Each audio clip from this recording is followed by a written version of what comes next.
On May 24th, Sony showcased a number of games and plans coming this year and next year. I watched the whole event, making sure I had no prior bias and opinions, and I will be talking about the games that interested me personally. But if you wish to watch the showcase and see all the game trailers for yourself, I'll have that linked in the description. My name is Carl Francis and this is Baby Boy Gaming. Enjoy the show.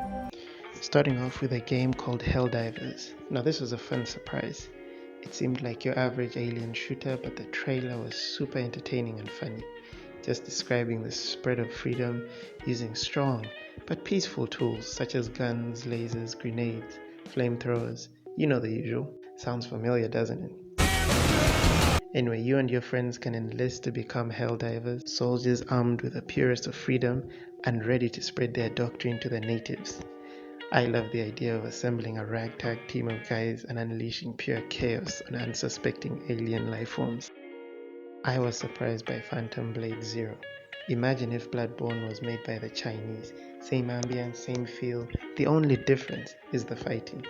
The trailer showed some really fancy and impressive martial art with the ability to counter 2 enemies at once. Feels like you're Jackie Chan with a sword, and it excited the part of me that enjoyed the Jet Li game Rise to Honor back in 2004. But again, I'm not trying to get excited for a trailer. We'll wait for actual gameplay before we start burning the house down. I didn't see when it was scheduled for release, so it might be quite a wait. It is a good game to look out for. Cat Quest, the Caribbean? What did he say? Cat Quest Pirates of the Caribbean was a surprising find. It was cute and the gameplay seemed adorable. Not gonna lie, I could see myself playing this game with my heart and soul. Maybe it's because I love Black Flag or I like cats. I don't know. Being a small orange cat with a thirst for adventure is a dream I never knew I had. Sadly, I have to wait till 2024 for this fun gem. Maybe it's me, but I'm getting sucked into the most random game. There is Plucky Squire. The Plucky Squire is such a fun concept, with you, a boy named Jot, and your friends going on an adventure between the third and second dimension. During the trailer, one moment you are on a page and the next you are, in 3D shapes. It looks fun, and if it had 2-player mode, I would be sold. Actually, I would pre-order. Thankfully, I don't have to wait that long for this game. It releases this year, and I'm excited. So one game I wasn't expecting was the remake of Metal Gear Solid 3. I played this game back on the PS2, and me and my brother enjoyed it immensely. The survival aspects of the game really brought a depth I had never seen in a game.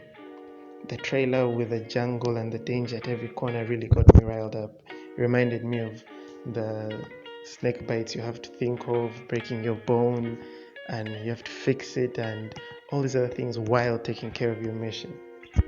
I do want to try this game with the better graphics, and I really hope I'm not disappointed. So the Master Collection will be released in autumn this year with Metal Gears 1, 2, and 3. So 2023 is the year of nostalgia, and I'm loving it. I'm not gonna lie, I haven't followed the Final Fantasy storyline. I watched Advent Children and Kingsglaive, but that's it. The trailer for Final Fantasy 16 looks great, and ever since 15, I have been looking at Final Fantasy, but I'm not heavily invested because of ignorance. I don't know and I'm not following the story, but I'd like to. Hopefully soon I can appreciate this work of art. Anyway, Final Fantasy fans, we get to see it released this year on June 22nd, which is just a month away. So get those wallets ready. An entry into the survival games genre, we have Alan Wake 2, a sequel to the much-loved game Alan Wake. In the previous game, we see Alan encounter a supernatural phenomenon that brought his horror stories to life, and by the end he was trapped in that world. Alan Wake 2 continues this story and follows an FBI detective and Alan from their different points of view. It releases this year on October 17th. I haven't played the first one or the second one. I'm not really a fan of thrillers, but for those who like them, please. We have a new entry in the Assassin's Creed lineup. Set in the Middle East, again, you continue the fight against the Templar Order and their world-dominating plans. I hope it isn't repetitive. Ubisoft hasn't really been delivering on the Assassin's Creed front, and I hope this one is a banger. It releases on October 12th, and I plan on reviewing it. Of course, Sony didn't leave out the PSVR. They showcased games dedicated to the VR experience. We have Resident Evil 4 VR mode, which is basically Resident Evil 4 in first person. To add to the zombie genre, we have the sequel to Arizona Sunshine. But one game that I was interested in was Crossfire Sierra Squad, Sierra Squad, which has co-op mode. So you and your friend can enjoy busting down doors and shooting individuals for fun. Another game for VR was Synapse. In this game, you seem to be a contractor in search of fallen comrades, and your search leads you into someone's mind. Inside, you fight the person's defenses with a gun on your right and telekinesis on your left. The battles seem really interesting and really intense, with enemies also throwing objects towards you, which you can grab with your left hand and toss them right back while shooting. It's an interesting concept, and as someone who has tried out VR, I feel like this is very engaging. By the time you get out, your biceps will be something else, or your shoulders, I don't know. And of course, Beat Saber is coming to PlayStation with the Queen pack. So anyone who's interested in the series and always wanted it to be on PlayStation, it's there for you. Now for the man of the hour. They showed us brief gameplay of Spider-Man 2 coming in the fall of this year, and man did it look good. They have given the heroes new powers and transversal abilities. We see Peter Parker having the Venom suit, and even his moveset and style changes to a more aggressive style, using tendrils to pull his enemies close to himself or slamming them all over the place. And when you switch to Miles, he's seen using a wingsuit to fly through the concrete jungle that is New York City. And his Venom electric powers are newly styled and they look amazing. They were orange in the first game in Miles Morales, but now they're blue. And I'm not gonna lie, it made me gasp a little bit. His electricity is still conductive, affecting enemies nearby when performed. It is flashy, it's Miles Morales. And tossing electrified enemies in the direction of other enemies will get them zapped as well.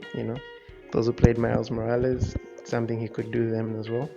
Unlike our Jaws, this game is scheduled to drop later this year. Hope we can survive till then. Apart from games, they showcased a new device that they have been working on. So far they call it the Project Q, but it's a device specifically for PlayStation Remote Play. For now, it's basically an 8-inch screen sandwiched in between the DualSense controller. Just playing my games remotely, I have to buy another device. Wow, it seems unnecessary to me. But again, that is a singular opinion. What do you guys think? Let me know in the comments. They also unveiled PlayStation's earbuds. I'm guessing because of the mobility of Project Q, but to me everyone has earbuds nowadays. PlayStation Showcase wasn't full of bombastic entries, but I appreciate the new gems I have seen, like the Cute Cat Pirate game or the Squire game, which I would love to own and play. Frankly, I am going to own and play them. The new hardware seems unnecessary to me and something I feel they should have omitted.